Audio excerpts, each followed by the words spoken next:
Hey, baby. My father died on this day about 20 years ago, more, in '89. How long ago was that? He died on February 18th, and the first person I called was Audre, and I knew it was her birthday, but I had to talk to her. She had helped me through his illness, and she had helped me to understand about cancer. My father, I called him Bob. We all called him Bob. We never called him anything but Bob. He was our father, though. And right before he died, about a few months, he asked me if I could call him Daddy. And I said no, I couldn't. It would feel too strange. To me, Bob was Daddy. But I want to say, hey, Daddy.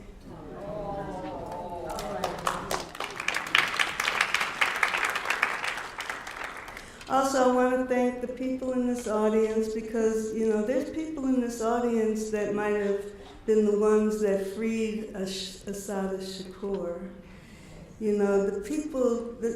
Most people don't get acknowledged for all the amazing stuff that they do, and I just want you to know that we know what you do.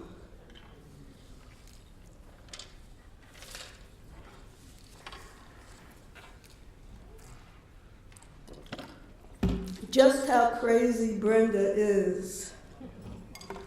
When I was 17, you asked me had I ever done this before, and I said no. Parking my mother's Chevy station wagon at the curb, I meet one of your little brothers, nicknamed Rooster, hanging off the porch rail. Brenda upstairs, he says, but I stopped first by the kitchen to say hi to your moms, who is always so friendly and treats us each special like the stars we want to be. As usual, she is cooking and watching the black and white TV set flickering diagonally across your father's blank face. He sits frozen in his work clothes, still in a trance from the lady down the block who put a spell on him for ending their 30-year affair. Hey, Bren, at 19, you are supporting the entire household with your job at Mid-Atlantic Bank. On the wall in your room is a Dayglow poster. Your bookshelf is filled with paperback novels and textbooks from high school. You close the door and open a bottle of strawberry Annie Green Springs. You light some vanilla incense. Want to smoke a joint, you ask? This is the gold, you tell me, sprinkling the trail like gunpowder into a sheet of easy wider, eyes looking over your fingers at me as you roll, lick the gummed edge, quick twirl between your soft, dark lips. You twist the ends tight with the tips of your fingers. Reaching for a Mid-Atlantic Bank matchbook, you strike the back cover, then jump up fast, snatching open the door to the hall. Your little brothers scatter, running scared down the stairs to the kitchen. Ma! Ma! I hear you call over the banister. Keep Rooster and Chicken downstairs with you. Because they're bothering me, that's why. I hear your mother telling them to leave those girls alone. I swear to God, you tell me, closing the door again, they can really get on my nerves sometimes. Lying back on the old creaky, springy double bed, I'm gonna get my own place soon, you tell me. I lean toward you with the joint in my hand, smoke leaking out my nose, eyes squinting. Where's the roach clip, you ask? Looking around the room. I look around too. Never mind, you say softly, give me a kiss. I feel your teeth, lips closing around mine, and it feels so good. An eager tangle of teenage tongues. So good it makes us laugh. I lied to you, Brenda. You were not my first woman lover, just the first lover to ever love me back.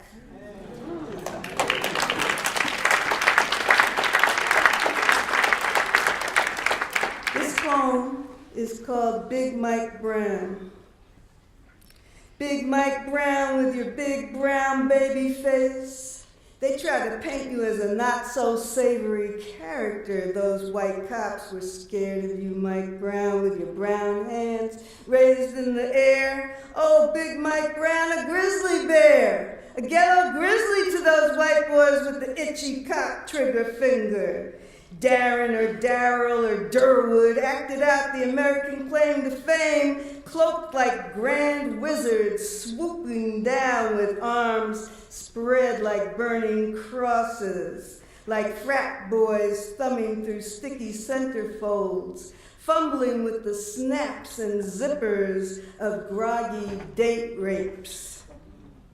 Like that alarm going off and off every 2 minutes because Brenda has to get up and go home to call in sick from her house phone because she's afraid her boss at the bank will think she's lying if she calls in sick from any other number despite 40 years. 40 years of working at the bank, making less real money now than in 1974, the year she started, the year we started dating on the down low. Big Mike Brown, what if you didn't say yes, sir? What if you didn't fall on your knees, offer to suck the barrel of that cock trigger, Big Mike Brown? What if you simply raised your hands in the air, universal symbol of I have no weapon, I surrender? Your brown arms were no white flag. The bullets cut right through them. But it was the sixth one, the coroner said, killed you through the top of your head, Big Mike Brown. Had you lived, chances are you would have died young anyway, statistically, from any one of a million diseases caused by anger and grief. Mike Brown, hypertension, overeating, addiction, broken heart, heart disease, like Brenda's heart disease. 40 years at the bank, and if she's 15 minutes late, she has to make it up. Stay 15 minutes past 5, or take it out of her half-hour lunch hour. If she leaves early today to see her cardiologist for the yearly checkup to examine how her 9 stents are holding up since the heart attack, she has to make it up. Stay 3 hours late. Stay till 8 o'clock at night because her supervisor gets off seeing people on their knees so she doesn't have to feel bad about her own wasted life as an overseer, cracking the whip at workers who haven't had a raise or a Christmas bonus in 10 years, despite the fact Valley Bank is growing, gobbling up other banks coast to coast, cracking the whip, hands in the air, bullet through the heart, get up, go to your job if you still have one. Or call from a number the bank will recognize, not from your girlfriend's phone. Prove you're really sick. Prove your heart is working at only 20% capacity. Prove you don't deserve to get fired from Valley National Bank.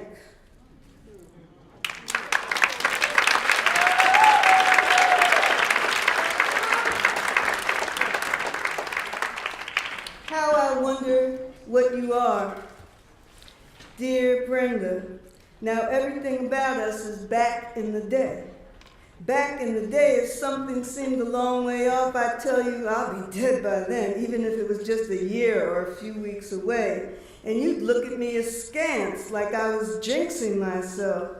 Who knew in October you could have said, I'll be dead by then, when we talked about Halloween, Thanksgiving, Christmas, and today, Valentine's Day. Last Labor Day, had you known, you could have said, I'll be dead after Columbus Day weekend, and maybe then you would have taken time off instead of trying to hold on for the week of November 6th, your 60th birthday. You'd be dead by then. A few days before your funeral, I lost my mother's diamond earring less than 2 hours after she gave it to me. My therapist and I crawled around on the floor, feeling under her couch, between the cushions. She even walked me down the block to where I parked my mother's car with a deep scratch from a dump truck I sliced 20 minutes before my session.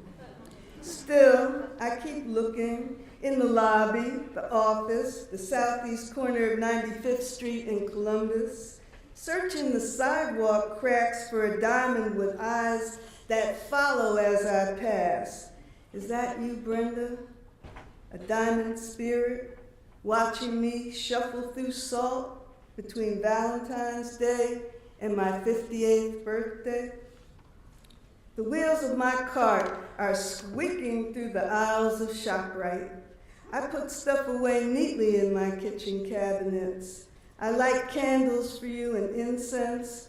I wear the crucifix somebody gave you, even though Shelley said it's weird, this dead guy hanging around my neck. But I explain, he's not dead, he's suffering. Jesus, who must have looked like Bob Marley, cuts through this coldest of winter memories of you saying I love you just as I hung up the phone that night before the morning you pulled over on your way to work to dial 911. 12 days in a coma. Even when your family took you off life support, I thought you might pull through. Let us all see again how strong you were. No, I thought, you don't need that oxygen. You don't need that feeding tube. Oh no. Painkillers will be a nice break from 22 years off recreational drugs. The morphine locked in its plastic bag inside its plastic box dripped through your body in the hospital bed. I climbed in beside you. I thought that narcotic is nothing compared to the drugs we used to use back in the day. All your life you got only 4 to 5 hours of sleep. Finally I whispered, getting some decent rest. Your breath unencumbered for a change. I talked to you, stroked you, felt the heat of you. The next day I got off your bed to let the nurses shift you, but then glancing over I noticed your chest had stopped moving. Is she breathing, I said? I had wanted us to be alone if you died. I had wanted to hold you in my arms, feel your spirit pass through me if you died. But you tricked me, Brenda. You couldn't let go with me holding on. Well, you know the rest. The ring I'd removed from your swollen hand had fallen under the covers. Unable to lift your still warm dead weight, I waited for the nurses to retrieve it before they wheeled you to the morgue. Today your ring on my finger still says love, hope, faith in big silver cutout letters. My friends, family, my therapist, students, strangers tell me you're still with me, that you'll always be with me. But am I with you? Are you a lost diamond earring, watching me look for you among old Valentine cards and pictures?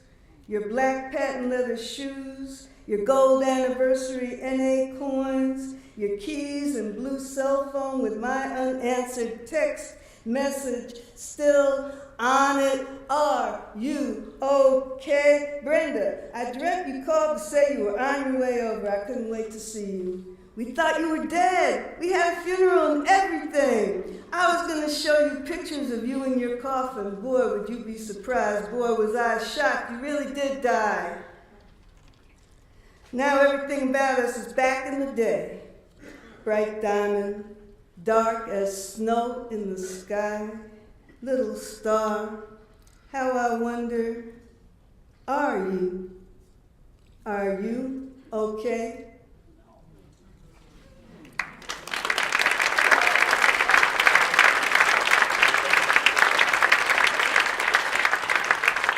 This last poem is really, it's entitled, I Am, Are You Ready? A line from Audre. You never know what you might do under extreme pressure. You might get crushed, or you might turn into a diamond. The point is, you hope you will rise to the occasion and not push the baby stroller in front of a bus to keep yourself from being struck by a truck. The point is, you never know how you might react. That's why you have to practice. That's why it helps to know what others have done before you. Poetry can keep things fresh in your mind. It gives you something to remember when you're locked up and can hear only the screams of doors slamming shut all around you. Poetry says, be still. Become aware. Poetry is awareness, like the fog coming in on little cat's feet. It slips under the gate and through the bars. It cloaks you in your own fur, long enough for you to find in that hour your higher self, hidden inside the lining. Poetry reminds you that the revolution happens in real time, that your laptop is not a crystal ball.